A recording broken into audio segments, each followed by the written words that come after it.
નમસ્કાર દર્શક મિત્રો, હું છું રૂપલ વણેચિયા. સંપૂર્ણ ન્યૂઝમાં આપનું સ્વાગત છે.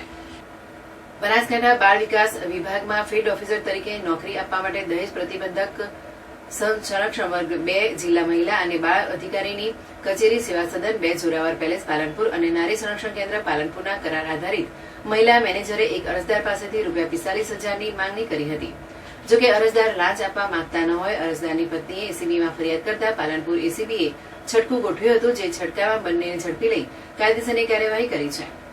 પાલનપુર જોરાવર પેલેસમાં સેવા સદન ભાગ 2 માં આવેલી જિલ્લા મહિલા અને બાળ અધિકારીની કચેરી ખાતે દહેજ પ્રતિબંધક સંરક્ષણ અધિકારી વર્ગ 2 તરીકે ફરજ બજાવતા નરેશભાઈ વીરાભાઈ મેણાત અને નારી સંરક્ષણ કેન્દ્ર પાલનપુરના કરાર આધારિત મેનેજર આશાબેન પરેશકુમાર નાયક પાસે એક અરજદારના પતિ મહિલા અને બાળ વિકાસ વિભાગમાં બનાસકાંઠામાં ફિલ્ડ ઓફિસર તરીકે નોકરી માટે ગયા હતા, જેથી તેઓએ નરેશભાઈ અને આશાબેનનો સંપર્ક કરતા બંને વ્યક્તિઓએ અરજદારના પતિને કરાર આધારિત નોકરીમાં રાખવામાં સારું 3 માસનો પગાર ₹45,000ની ગેરકાયદેસર લાંચની માંગણી કરી હતી.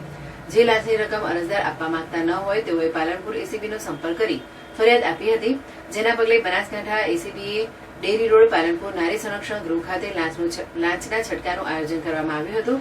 દરમિયાન નારી સંરક્ષણ કેન્દ્ર પાલનપુરના મેનેજર કરાર આધારિત આશાબેન પરેશકુમાર નાયક અરજદાર પાસેથી ગેરકાયદેસર લાંચની રકમની માંગણી કરી લાંચના નાણાં સ્વીકારી સ્થળ ઉપર પકડાઈ ગયા હતા.